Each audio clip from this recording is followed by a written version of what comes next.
Welcome to Mindflow Radio. We are creating conscious community by sharing mindful manifesting skills and transcendental music. We are all in this together. I see modes of fixed explanation, lost on the way to a happy destination, slumped and sitting on the bench of despair, clicking through channels, escaping the care. Lots of excuses why actions don't matter. Meanwhile, the masses give in to the chatter, motionless accepting the rhetoric that's fed. Things that are rigged get covered by what's said. Go for a walk and breathe in fresh air. Turn off the screen, find a reason to care. Commit to your body and realize the challenge. Observe the solution, rest in healthy action.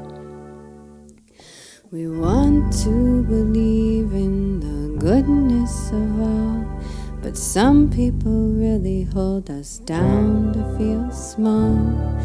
How can we find the strength to jump back and breathing and moving, feel I function again?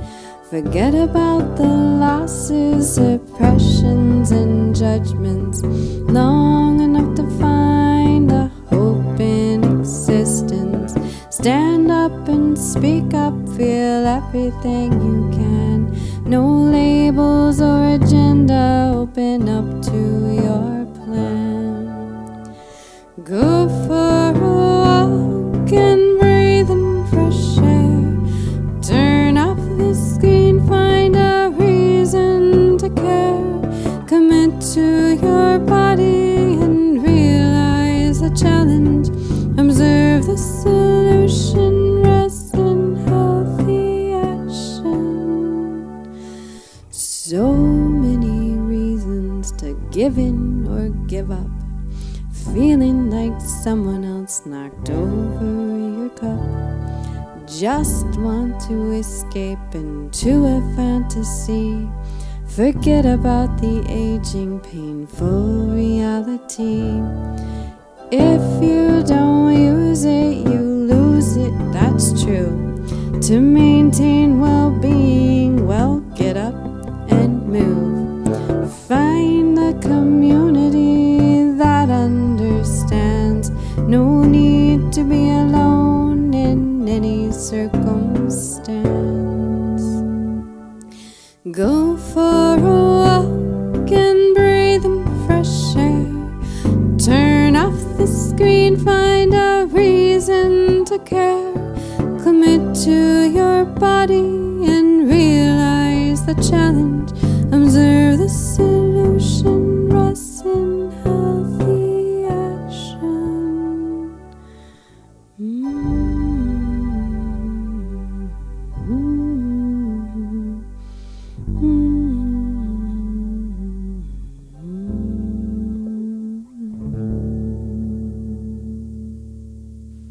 Mindflow Radio. Mindflow Radio. She's Jai Lynn. And he's Monty. And here we are. Here we are. We've made it to March 2023. It's amazing. Oh my golly. Still kicking. Slower. More mindfully, maybe. Yeah, that's a good thing. Mm-hmm. What do you mean by mindfully? A little wiser, a little more carefully, a little more. Yeah, less judgmental, perhaps.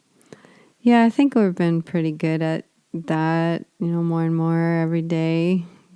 I feel like we're fairly... Well, it's a process. Yeah. I mean, because if in our subconscious minds, if judgment is like strong in our subconscious, it takes a while. And there's always going to be somebody we want to judge, whether it's a certain political party or Duality. a certain world leader or whatever, you know. Duality is a real thing. Well, in we the need to human know world. that discernment is really the way of peace. Mm-hmm. You know, I would suggest. And it's not like we don't make our, make up our minds about other people's energy, but it's just we're not judging them for it. Yeah. Yeah. The image that just went through my mind is the fact that if you're on one side of something and your person that you're rooting for destroys the person on the other side, you will celebrate and be like, yeah, my team won. Woo, you know? Yeah. But there's always another side to the story. And so there's the other team who feels completely attacked and aggressed on. Yeah. Valid or not valid, you know, right. And they feel like they lost or whatever, and the other team was mean and cruel and went too far, and, you know, and it's like, that's how it is in our world, in our reality, is unless we choose to not be on the two sides that are available. Well, I mean, you're talking politics. Not just politics. I'm talking about anything, you know, any kind of two-team kind of thing where, you know, you're rooting for one person and not the other. I think that's fine, but it's just for me, judgment is when we look at other people and see them as less than us. We view them as like subhuman. Yeah, that's a pretty harsh judgment. I mean, I don't think that's what every judgment's about. No, I think there's a continuum, right? They're less than us. I'm going to judge them, but they're not that bad, you know. But in reality, I think we're all, I don't know, in this together. We each of us has that spark of God within us, and essentially we're kind of the same from that perspective. And on top of that, if karma is real, people who are creating bad karma for themselves certainly will pay for it. Mm-hmm. I mean, so. And I guess that kind of goes with what I was trying to say, and that is that it's not about one side or the other. There's both sides, and being able to see both sides and both teams and all the plays that are happening, and versus seeing it from one side of the fan base or the other, but from a neutral, like, this is what's happening, and this is what's happening on this team, and this is what's happening on this team, and more like what's the sports announcer's name? Yeah, maybe it's just a sports announcer. It's like a sports announcer, you know, they're not supposed to be on one side or the other. Yeah, but sometimes, I mean, I'm just naturally on one side or the other. I mean, I'm typically just, I am anti-war, for example. And I think that's okay for me to be anti-war. Yeah, it's reasonable. Yeah, right. And I hope all of humanity someday becomes anti-war, and then it would be a big shift, you know? Yeah. And I think that's okay that I'm on that side. Yeah. I mean, I don't have to be on both sides of that one. Okay. Yeah. So. Yeah, I feel like I can see both sides only from an astrological perspective. If every planet in the sky is a symbol of what we go through as humans, then we're really going to have to do some serious evolution to evolve our Mars symbolism from aggressive, my side is right, to some kind of assertive, let's all get along. Well, and that's a big jump. Yeah. Somehow we have to reprogram our subconscious minds out of this like tribal feeling that that war makes us safe, Right. War keeps us alive. Wars, and once we can like reprogram the subconscious, then it'll be easy. Mm-hmm. But that's why most people laugh at the idea that, they just think people will always be at war with each other. Ha ha ha. And if you don't think that, you're being silly, but it's really not that complex. We just need to reprogram a bit, That's pretty complex. what we're here to do. Yeah, it is what we're here to do. Yeah. But I think there's also timing involved. I'm not about to attempt to say I know when the timing is, but I feel like we're kind of we're in a destiny. I'm losing words, launch or something like that. And we're not privy to the countdown or to the leap to the next level. We're just, the players on the fields doing what we do best and attempting to evolve while on the field. So we don't really know. Isn't that what the age of Aquarius is all about? Yeah, but I still don't know. That's a really great hope, and I hope it's true. Yeah. But I don't know, the more I learn about astrology, the more I just wonder if it's possible for humans to evolve out of these very deep symbols that have made us human. But even Yogananda said that if we become advanced enough, we'll just transcend astrology. Yeah. So that would be really great. There's that. It really would be great. I don't know if it'll be in my lifetime. It'd be really cool. I would enjoy watching the process. Yeah. But it's funny because maybe a year or two ago, I probably would have been like, yeah, it's going to happen. Like in the next, well, I don't know. I guess I've been saying 100 years for a while. So okay. It's not, I haven't been really thinking it's going to be in my lifetime anyway. Well, I mean, all we can really do is work on evolving our own minds. Yeah. That's anyway, a huge and not like piece. be too wrapped up in what everybody else is doing. Sure.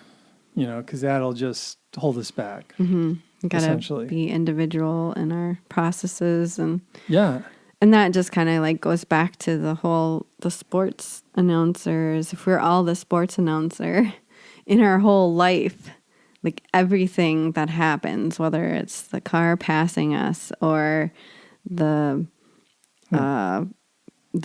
unhappy coffee person.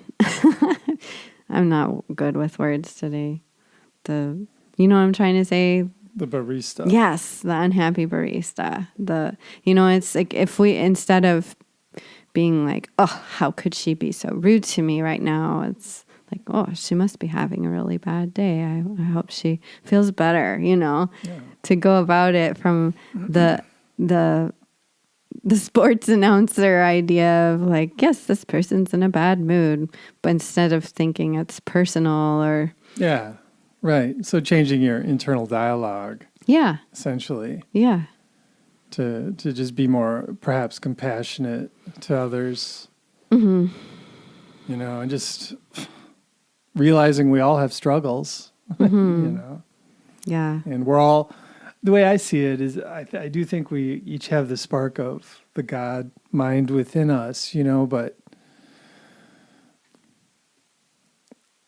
on the other hand, we're all confused. Absolutely. And that's all of us. Yeah, we came unless to somebody's Earth enlightened, which I haven't met, I don't think, an enlightened being. But so we're all on this continuum of confusion, mm-hmm. And all we can, or the most effective thing we can do is work on our own selves. I feel like a lot of people that I've met in my life all long for the directions or the map or some sort of, am I going the right way? I feel like that's a common pain that we have as humans is just, we just don't know. We're just not privy. And that confusion that lack of clarity and is hard to be confident in. Yeah. Well, I mean, if we learn to trust our intuition, then things get easier. Yeah, and that's a super hard topic all in itself. I feel like sometimes when I think I'm trusting my intuition, it's usually not my intuition, and I end up kind of getting smacked in the face by the universe, like, no, that's not what you're here to do, or whatever it is, and Yeah. and other times my intuition kicks in so solid, and I just follow it and it works out. But well, and that's really the key to being a successful human, I believe, is knowing whether that voice comes from our internal dialogue, whether it comes from a soulful perspective, or whether it's the ego chattering away. Mm-hmm. And I've heard it a lot, I mean, people claiming it's their intuition when perhaps it's the ego. Mm-hmm. Yeah. And just but developing that strong relationship with the soulful perspective, the soulful voice. Maybe the soulful voice sounds a little different. Mm-hmm. Maybe the soulful voice, it feels way different, that's for sure. Mm-hmm. And we all have it in us. It's just a matter of accessing it more effectively. And if we're able to access it, then we have the universe backing us up, essentially. And Hermetics, which is an ancient Egyptian philosophy on the mind, it clearly states that the more we're able to align our own individual minds with the God mind, just the more effective we are, and the more we're able to manifest cool things, and we just become way more powerful if we can get in touch with that soulful voice within our own selves.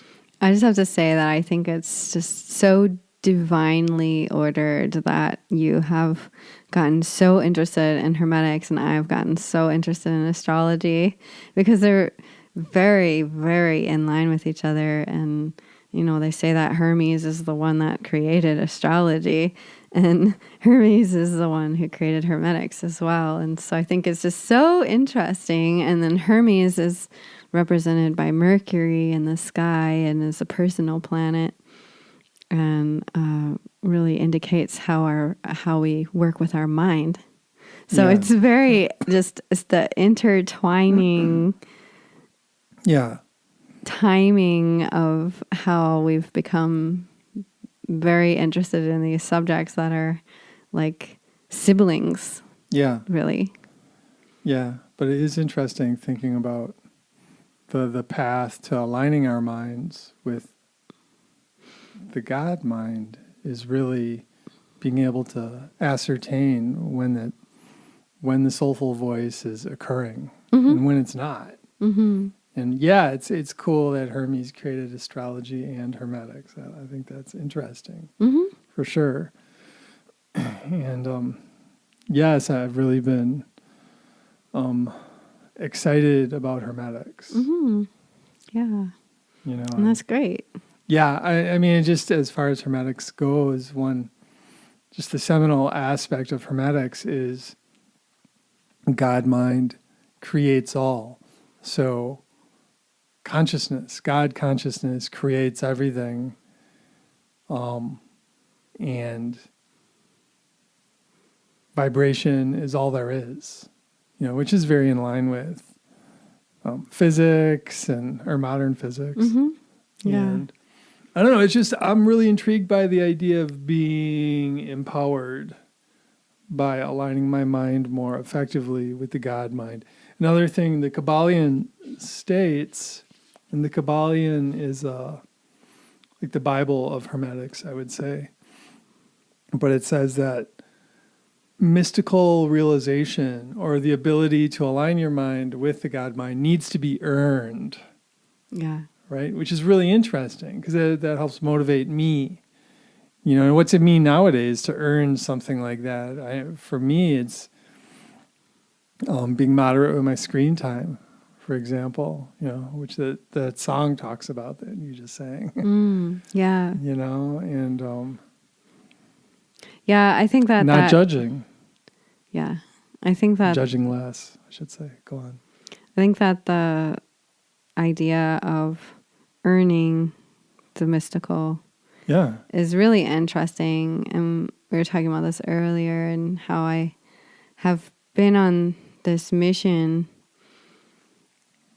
to meet God halfway, really prepare myself to, do my spiritual practices and feel like I'm building this bridge is what I've talked about for years now, that I'm building this bridge and I'm creating this thing that's supposed to be created, and feeling like I've got the approval of the divine, but I feel like my timing's been off. So my attempt of, meeting God halfway is almost like I'm there and I'm waiting, like, oh geez, I thought that I had to get here as fast as possible and push. And now it's this realization that there's a really important balance of resting and relaxation and contemplation and in mindful ways and just trusting in divine timing. It's like I've tried so hard to meet God halfway that it's like that my actual trust level hasn't actually healed. What do you mean? Because it hasn't been my focus. My focus hasn't been on healing my trust. It's been on building this bridge. Like, build the bridge. And it's like, oh, wait a minute. A huge piece to building this bridge is to have trust. Oh, yeah. In the divine timing. And so it's just everything's going to be thing. okay. Yeah. Essentially. Yeah. Trust in that. Yeah, that makes a huge difference. Well, that's, it's very counter our culture to believe that everything's going to be okay. I mean, but according to the Lotus Sutra, Buddha's highest teaching, he said, each of us will eventually reach enlightenment. All of us. It might take somebody 100 lifetimes. It might take somebody one lifetime. It might be this lifetime, But we all get there, and that just kind of makes me think of that trust. If we can really believe that we're all going to get there, we're all going to become awakened eventually, that everything is okay. And it's all just...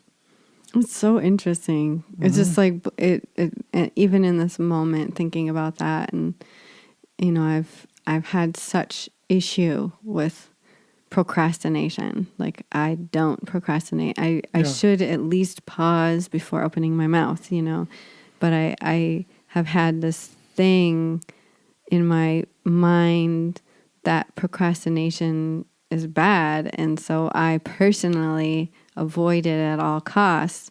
But what I've never considered is that pausing isn't always procrastination. No, it's not. So it's been really interesting,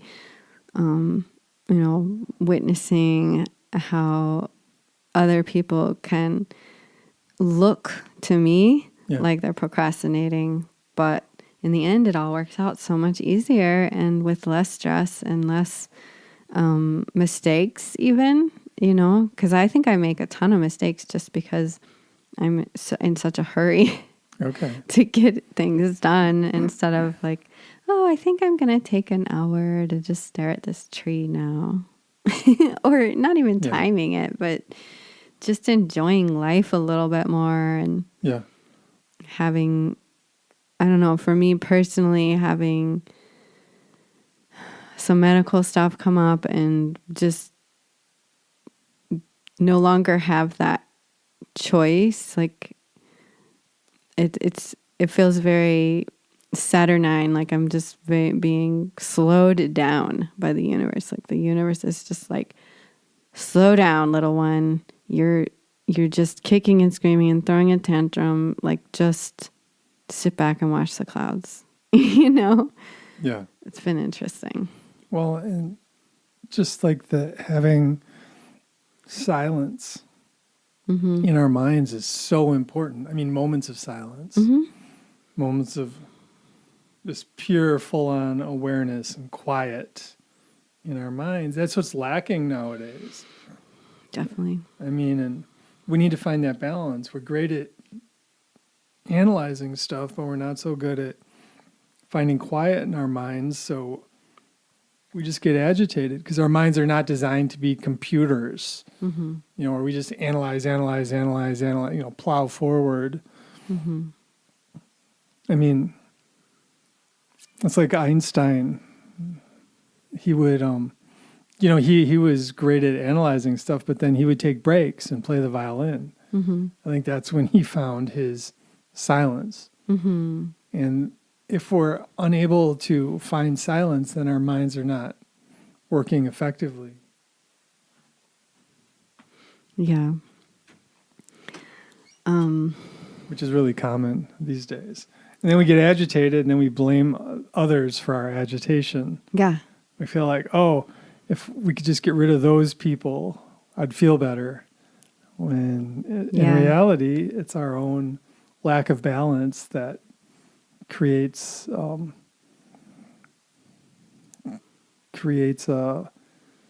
consciousness where we're just not feeling very good. Yeah.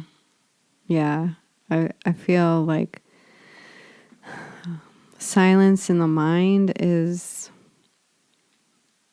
not an easy task for a lot of people to attain. And ever since I've been on the sharing journey of teaching others, coaching others, I've really understood and shared that having a traumatic past can make silence not the first step. It might be, it's more of like an advanced goal of reaching for silence or your stillness, that stillness deep in the mind and the heart. And I feel like it's understandable for any of our listeners who have hard time finding stillness and silence. Yeah. That my personal favorite way to attempt the stillness is to use the mantra, I am here now. And inhale I, exhale am, inhale here, exhale now. And or I'll use it while I'm walking, and just with each step, I am here now, I am here now. And it works really well. It's been my closest to stillness that I reach. And I know for some people, like maybe you have an easier time with stillness. And I know there's like certain modalities of meditation where stillness is the way. Yeah. That's like the main goal the whole time. But I know being a person recovering from trauma and assisting other people in recovering from trauma, that it's like definitely not the first step. Otherwise, all of the pain and all of the trauma just bubbles up in front of the consciousness, and it's like, hi, here I am, you ready for me? And it's so overwhelming and stressful that I just don't even recommend it unless you're prepared and you've done other practices first. Yeah. Well, for me, it's when I do this Wim Hof breathing technique, breathing exercise pretty much every day. But a lot of what it is, it's intensive breathing. I call it power breathing, intensive breathing, followed by a breath hold, like a lengthy breath hold. And that's when I can find stillness most effectively. That's a great practice. When I notice I'm stuck in rumination, I can do this practice. And it's interesting because I did it outside today on the porch. And I've been a little under the weather the last couple days, but I've decided to just keep practicing, keep trying to, work with the breathing. And try and keep my lungs strong and all that. And, but when I'm doing this breath hold, there's this like buzzing that occurs in my body and my face. It's just like everything buzzes my torso, and it's easy for me to like hook into that, and then everything else kind of goes away. Nice. So yeah, but that's because naturally it's not so easy for me to find stillness either, really. Yeah. I think we've all been trained, or most of us have been trained to overthink. Oh, yeah. I don't know if it's even training. I think it's just not being trained not to overthink. Yeah, like, culture has trained us to overthink. Yeah, definitely. Overstimulation. Yeah, Eckhart Tolle would talk about how just the Native Americans, they would think the white people were just insane because they were just thinking all the time, Yeah, I've always seen that as a strength, but I'm really starting to question that one. Yeah, well, I mean, it's just now when we're beginning to learn that silence is important for our psychological well-being. Well, I feel like, I guess rewind that, I haven't always thought that was a strength because I've known that meditation is super, super, super, super key to balance in life.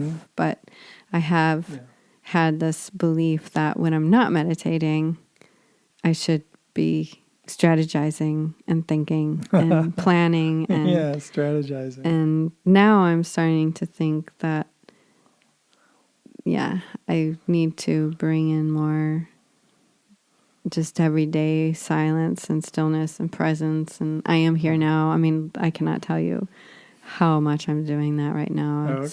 Along with the Qigong breathing, and I'm trying. I mean, right after the surgery, I was not able to do what you've done while you've not been feeling well. Like, I just could not do anything. I would just be completely wiped out and incapable of Qigong or breathing focused. It would just put me back to sleep. I couldn't really do anything. So it's interesting to watch you. And granted, there are different scenarios and different things going on here. But it is interesting to observe and want to, how many people have I known who are like, oh yeah, I want to meditate, I don't have time, or, and right now it's like, oh, I want to do Qigong, but I don't have energy. But you I did some today. But it's still like, you had to encourage me so much for me to actually do it, Well, that's just because you're so good at it. I need to encourage that. Because I appreciate it. I mean, it's my experience doing the Qigong with you is that you certainly do seem to find some quiet in your mind when you're doing the Qigong. Yeah, especially when I do it with others. When I do it with myself, it's like meditation, and I'm like trying to get that thing to be quiet. Well, that's what practice is about, though. Yeah. The more we practice, the better we get at it. It's like the violin. You have to practice that a lot to get good at it. Yeah, for sure. But you're just a natural with the Qigong, for sure. Thank you. Yeah. Yeah. Yeah, so we're going to play you another song. And I also want to just briefly explain the first song. And it's called Go for a Walk. And we wrote that years ago. And Monte asked to pull it out of the beloved notebook and play it again. And so we've been practicing it for a couple weeks, and it's so amazing. It's one of those evergreens, because it's so fitting right now, even though it was written many years ago. So, and the part that gets me is just wanting to give up my practice, wanting to just, can't I just watch TV? I haven't done that in years. Can't I just sit back and watch TV and chill out? And I don't know, there's just this desire to give up. Yeah. And that line is in the song, wanting to give up and having to face the painful aging reality that if you don't use it, you lose it. Yeah. And it's like, okay, no, I'm not going to give up. I'm going to keep going, Yeah. So it's so funny to pull this out right now and be like, okay, this is exactly what I need right now to hear my own words to myself. Yeah, right. I mean, and for me, it's like giving up is, I mean, we don't have a TV, but I spend too much time on Facebook, etc., Twitter, whatever, YouTube, so that's when I'm feeling like giving up, I'll just engage with that stuff for a while. Yeah, me too. Afterwards, I'll just feel terrible. My mind will feel cluttered and dull, basically. So, yeah. And the next one that we're going to play is Lokah Samastah Sukhino Bhavantu. And this is it's a prayer for all beings everywhere to be happy and free, and praying that I too am a part of bringing that happiness to the world. And I think that's just such a meaningful prayer. It's very similar to the Gayatri that's about, a prayer to the illumination of creation, and may I also be illuminated so I too can do your work. So it's that similar request to honor all life and wanting to be a part of the goodness that helps all life. So that's what this chant is about. So we'll talk a little bit more in a few minutes, and I hope you enjoy.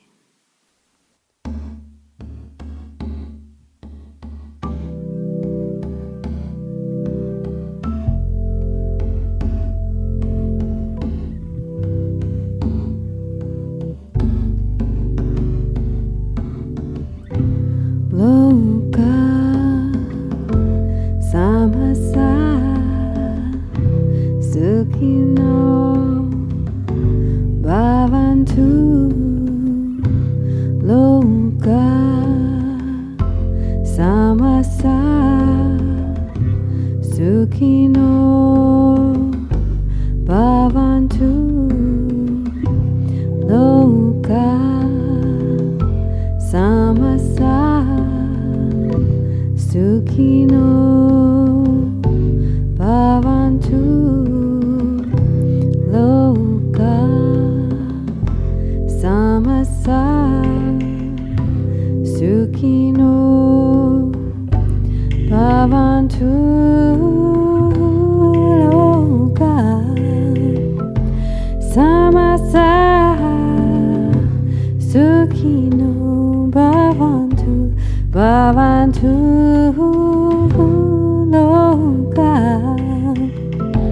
Samastah Sukhino Bhavantu. Bhavantu. Lokah Samastah Sukhino Bhavantu.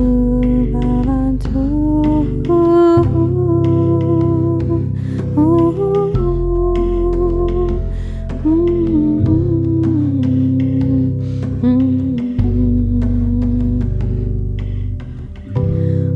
Lokah Samastah Sukhino Bhavantu. Lokah Samastah Sukhino Bhavantu. Lokah Samastah Sukhino Bhavantu. Lokah Samastah Sukhino Bhavantu. Lokah Samastah Sukhino Bhavantu. Bhavantu. Lokah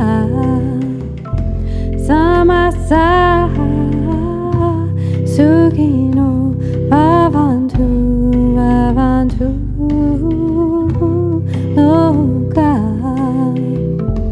Samastah Sukhino Bhavantu Bhavantu Lokah Samastah Sukhino Bhavantu Bhavantu.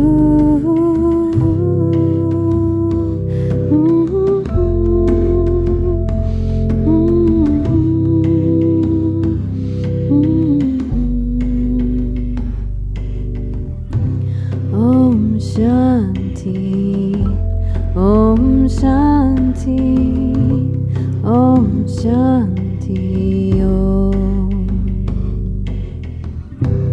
Om Shanti, Om Shanti, Om Shanti, Om Shanti, Om Shanti, Om Shanti, Om Shanti, Om Shanti, Om Shanti,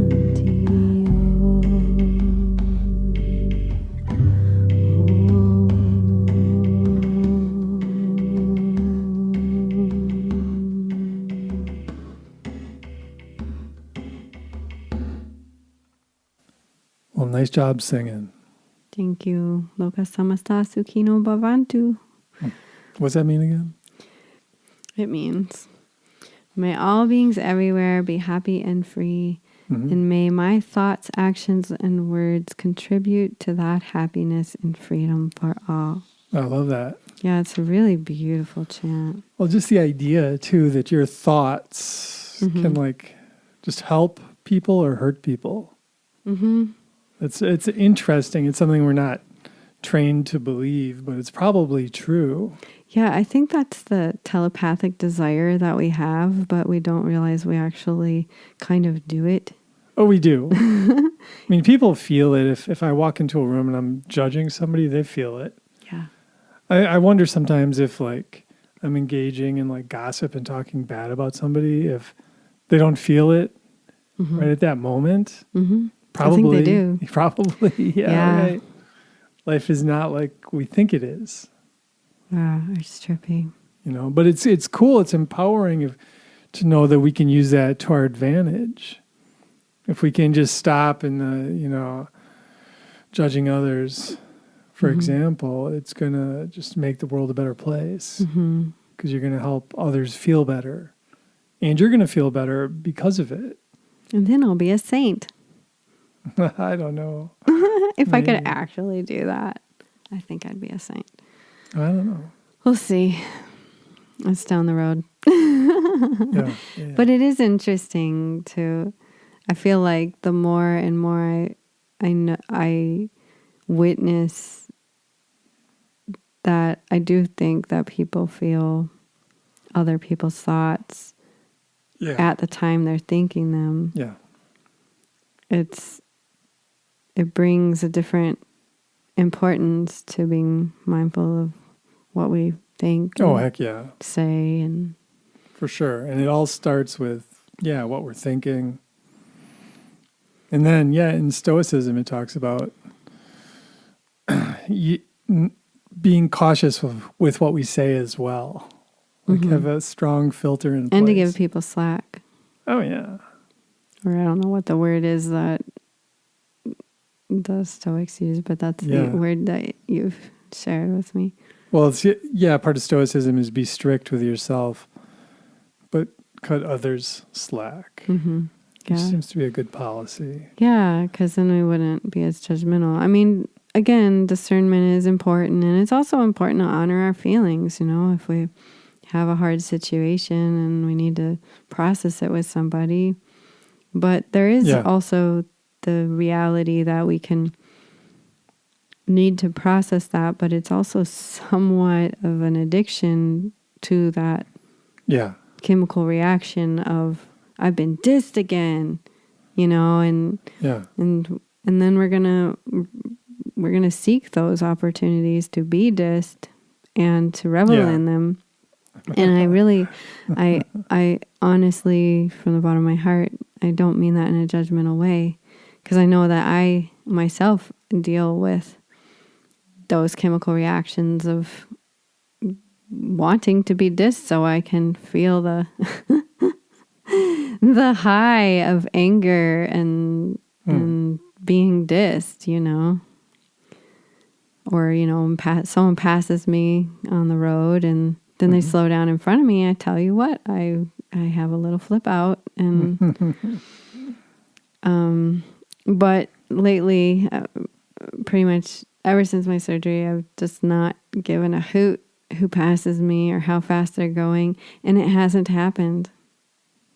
Yeah, that's interesting. It is interesting. That's what I was wondering. I think the universe gives us opportunities to overcome old habits, and it'll just keep presenting the same situation until we shift, can overcome it. Yeah, and now I'm just like, whatever. But yeah, I'm so whatever that I don't think anyone's actually done it to me since I've that's interesting. gotten to the surrender piece. Yeah. I'll be late if I'm late, so what? All right. And in Hermetics, or in the Kabbalion, it states that everything has purpose. Yeah. Everything. Mm-hmm. So yeah. Totally. So, and everything is perfect, even though we can't really understand that. I can understand it maybe for myself. I'm not going to put that on anyone else, but according to the Kabbalion, karma is real, and I know it's true in my own life for myself. Mm-hmm. And that's about as far as I can go with that one. According to astrology is like the way to understand your karma. Huh. Well, I should learn more about astrology then. Oh, wow. Interesting karma. Yeah, totally. It's so interesting, and one thing that I've come to understand as well, really in my own practice, is that I don't see myself caring about why that karma may be. Was it a past life? What did I do? What happened? Yeah. Da, da, da, da. And then it's just like, whatever. This is the karma. Right. It doesn't matter how it got there. Yeah. So it's interesting to also kind of have that new direction in myself as well. Yeah. Like, it doesn't matter what happened in the past. We're here now, and this is what is. And I mean, I feel like this life is worth understanding because we're in it, and we all have a past. But I guess I mean past this life. It doesn't matter because we can't. No, we can hypothesize. We can imagine, and imagination is a great tool. Can be. It can be a really great tool, but sometimes we don't need to know, and we don't need to know, which has been a huge lesson in my own life. Right. And it seems like our culture is full of people who pretend they know because of their imagination. They might be getting messages. I don't know. I mean, some people are right, I'm sure, but it kind of gets back to that ego perspective versus soulful perspective. And I think people who are really steeped in the soulful perspective are probably their intuition's just really there. And it works for them. But then there's somebody like me, and I go back and forth. From the ego perspective to the soulful perspective, back to the ego perspective. Yeah, I do that for sure. A lot. That's one thing, just even like I talked about overdosing on screen time. That's a surefire way for me to get into the ego perspective. And I know it, but I still do it sometimes. So That's sort of interesting. I need to have more resolve, I guess. Yeah. Well, and that's the thing. Now that I realize, through Hermetics, that the path to power is to align my mind with the God consciousness, or to get closer to it, to harmonize my mind with God consciousness. I would think I would work harder at it. Sometimes I just don't. Yeah, I think. Yeah, see, I guess that's where I talk about there's the separate or the line between procrastination and just being in divine timing and knowing it's not time yet. I feel like you and I are really strongly into our self-care practices, whatever, our meditations or Tai Chi or Qigong or our yoga, taking time to be present. And I've been really working with a technique called the rehearsal, where you rehearse your day, you rehearse the obstacles you're going to come up against. And so, there's all these practices, and I don't see you slacking on them like ever. So I don't know, cut yourself some slack. Maybe. Yeah, that's true. But sometimes I think I do all these practices just to straighten my mind out, because it's like, Totally, I know what you mean. Yeah, okay. It's like you're doing the practices just to have a sense of normalcy. Yes, right. Yeah, just to same. Keep the ship heading in the right direction, relatively. Yeah, totally. And I think that's really the way to meeting God halfway, is just keep doing that, and without any expectation of when and what it's going to look like. And I hear that when we manifest, we want to imagine what it will look like, but it's also important to know that it could be way better or it could look way different. But I think our imagination in that way, the manifesting imagination, helps us to be motivated to keep going, Yeah. Well, in what you had just mentioned about meeting the universe halfway, it just really makes me think of Thomas Merton, who's a famous Catholic mystic, contemporary-ish kind of guy, and he said that this God force is always raining down on us, and all we have to do to receive it is to just clear our minds. Like remove the umbrella or something. Yeah, right. Remove the shield of confusion. Yeah. And remove the confusion of the chattering, chaotic mind, and then it allows the God force to enter into us. So that's pretty cool. It is nice to know we don't have to do it all ourselves. Yeah.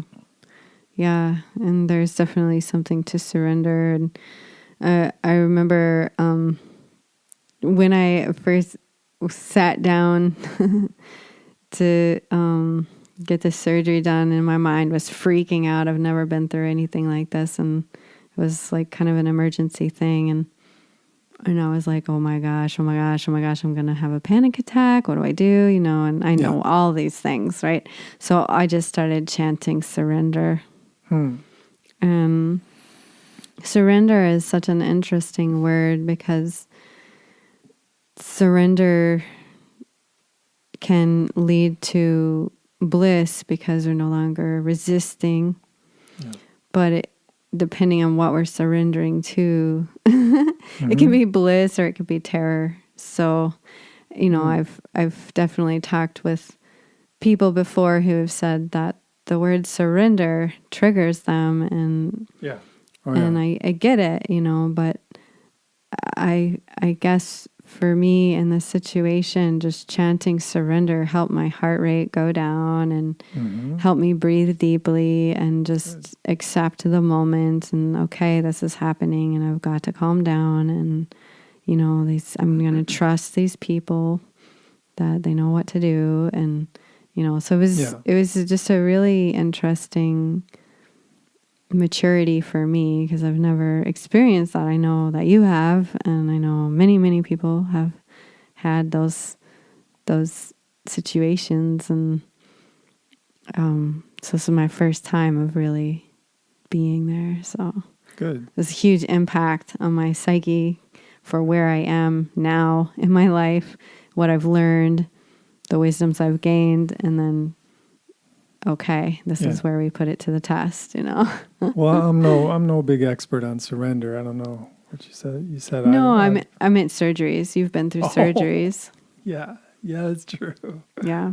Yeah, okay. I thought you were saying I was good at surrendering. I was like, I don't know. Yeah, I don't know. That would be a good thing for me to work on. Surrender. Yeah, because then once you surrender, you stop trying to manipulate everything.